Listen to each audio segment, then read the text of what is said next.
Salut à tous et bienvenue dans ce nouveau tutoriel. Ici, c'est une question pour nous de faire une petite simulation du fonctionnement du module gestion des membres.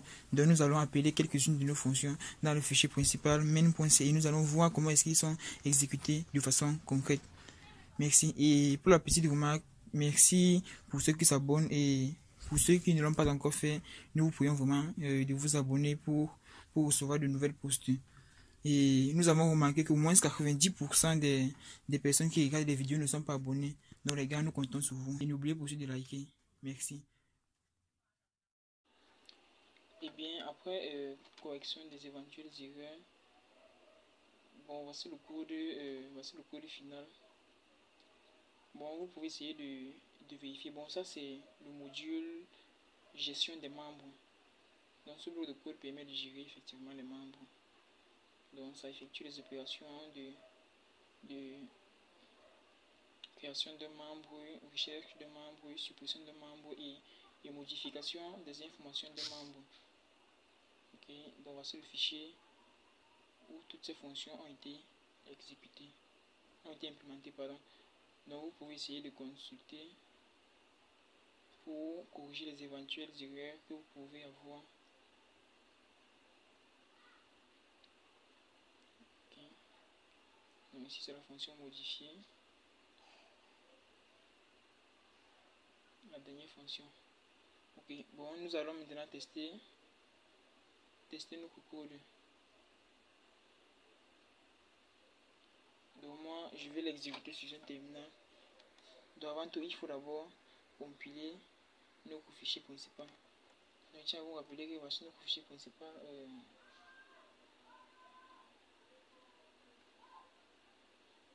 Ok, dans notre fichier principal,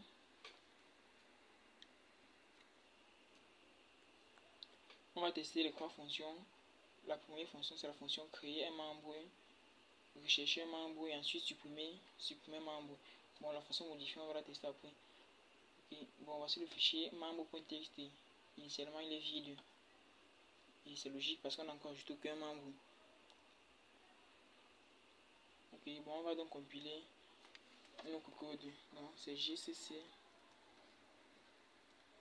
main.c. On crée le fichier objet et le fichier exécutable c'est prog. Ok, c'est bon, il n'y a pas d'erreur. Et ensuite on va donc exécuter notre fichier exécutable.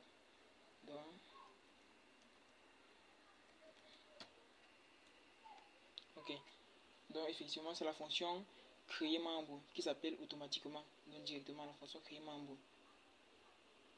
Donc pour créer membre on demande d'entrer le numéro du premier membre, donc effectivement c'est 1.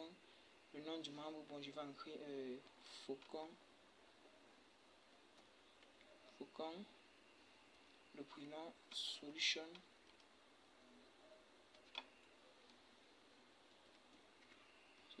Et le rôle, je vais entrer bon je vais juste dire aide, juste comme ça. Le rôle c'est d'aider en fait.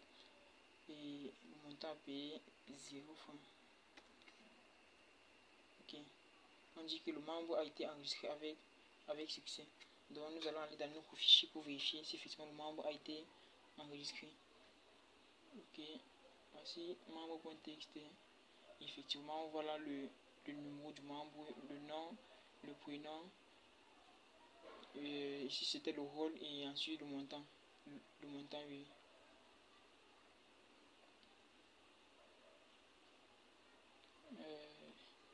Et ensuite on va tester de notre fonction. Bon, vous voyez que la fonction recherche s'appelle automatiquement.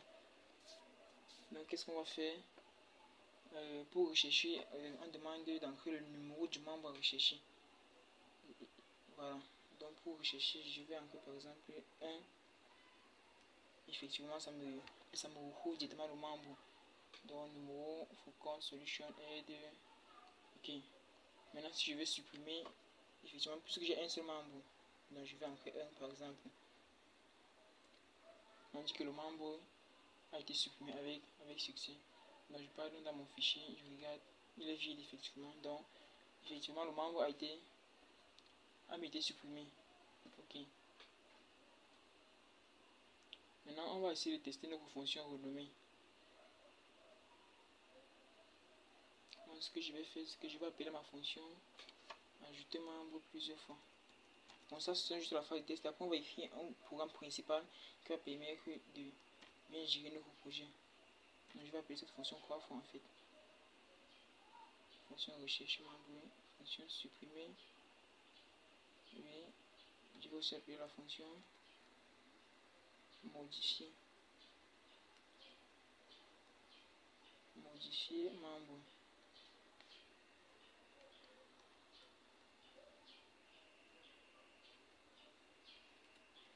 Ok, je vais tester aussi avec un autre registre de données. Bon, puisque j'ai modifié, alors je dois recompiler mon code. Donc je supprime d'abord l'ancien fichier exécutable ici. Move to crash, je le supprime. Et ensuite, je recompile mon code. Donc j'appuie juste sur la flèche de direction pour trouver les anciennes commandes. Ok, je recompile mon code et je le lance. Ok, on me demande d'entrer le numéro du premier membre.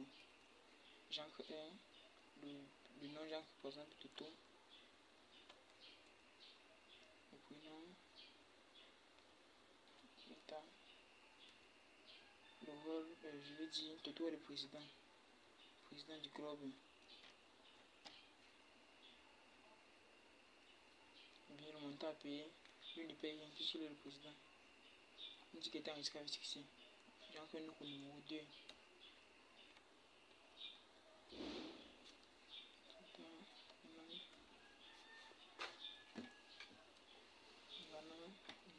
Je vais dire que c'est la secrétaire. Le montant à payer, même la secrétaire, bon, on ne paye rien. Et je ne paye rien. Un troisième membre, bon, je vais ancrer. Il a dit quoi, effectivement. Le nom, je vais ancrer. Bon, je suis un bel nom qui me vient. Tito.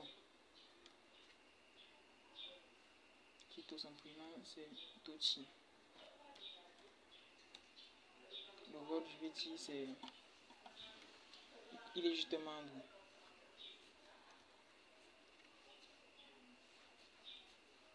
Le montant à payer. Il paye 1000 francs. Bon, au fur et à mesure qu'on va avancer dans le projet, on va faire des mises à jour au niveau des attributs en fait. Donc le plus important c'est d'abord d'implémenter les fonctions de mise à jour, de suppression, de renommage parce que ce sont les fonctions de base qui vont nous permettre de manipuler de façon aisée notre projet. Donc maintenant, plus tard, pour répondre aux spécifications même du projet, on va essayer de modifier ce qu'il va falloir modifier ensemble. Dans le montant à payer, je suppose que c'est 1000 francs pour adhérer au club. Ok. Bon, concluons d'abord si effectivement ils ont été créés. Voilà. Voilà mes trois personnages. Toto, président, Tita, secrétaire et Tito, effectivement.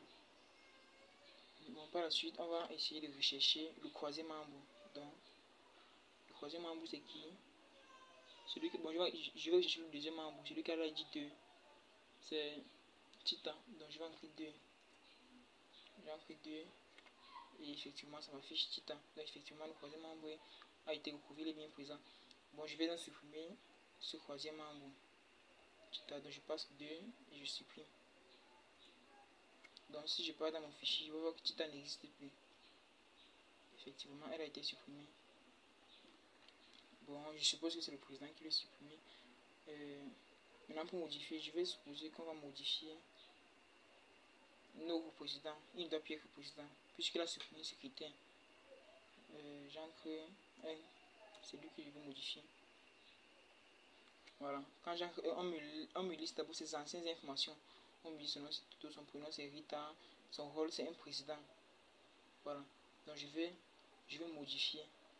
Je vais le modifier. Donc j'encre sur le même numéro 1. Le nom, c'est Titan qui venait d'être supprimé. Et le prénom, j'ai oublié. Irana. Le rôle, je vais dire président.